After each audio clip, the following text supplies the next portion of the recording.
In your book, Breaking the Line, you talk about the role football played in ending racial segregation. So we're jumping ahead in this time capsule, going to the year 1967 now.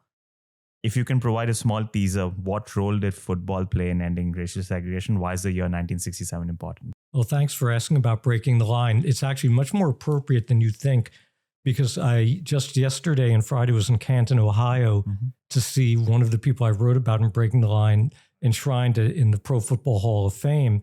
And the Pro Football Hall of Fame now includes some wonderful exhibits all about what I write about in Breaking the Line, which is the role of Black college football in the freedom movement. And the reason that football was so significant in advancing civil rights is that in the South, football was like religion. College football was much bigger in the 60s than pro football was in the South. And all of the big Southern schools, if people are football fans now, college football fans, you think of the rosters at Alabama or LSU or Georgia, Texas and so on.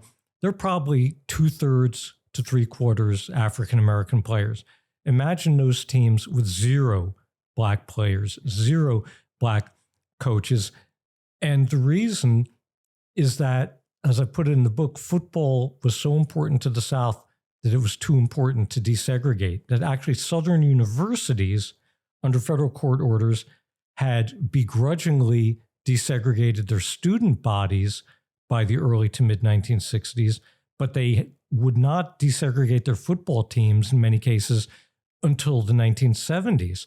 And so you had these extraordinary football programs at the HBCUs, the historically Black colleges and universities in the South, with all these student athletes who now would go to PWIs like Alabama. Well, at that time, they're going to places like Grambling or Southern University or Florida A&M.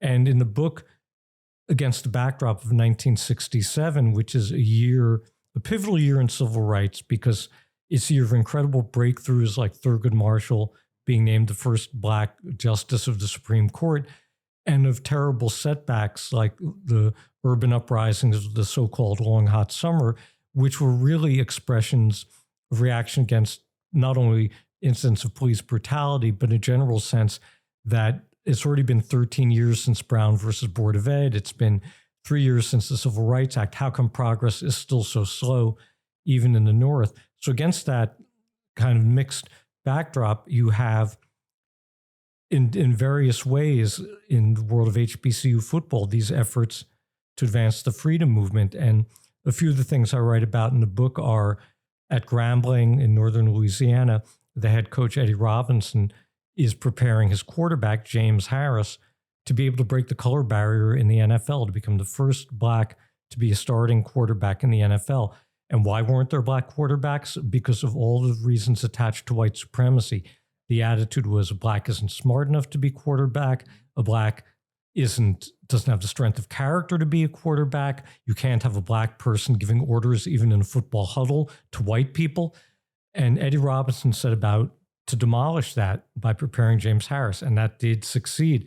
And then over at Florida A&M, you had their great coach, Jake Gaither, using the political leverage he'd built up over many years by basically seemingly accommodating himself to the segregation system, never frontally challenging it, but building up all of these political favors, which he then that year cashes in to get the approval to play the first HBCU versus white football game in the Deep South.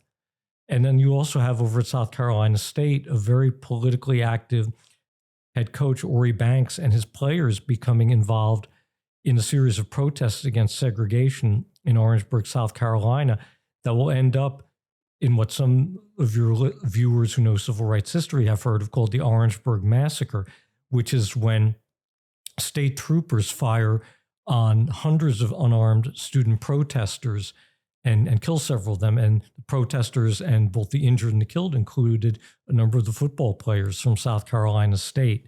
So that's all part of this moment of, flux and really sort of a defining year in civil rights in America that I write about in Breaking the Line.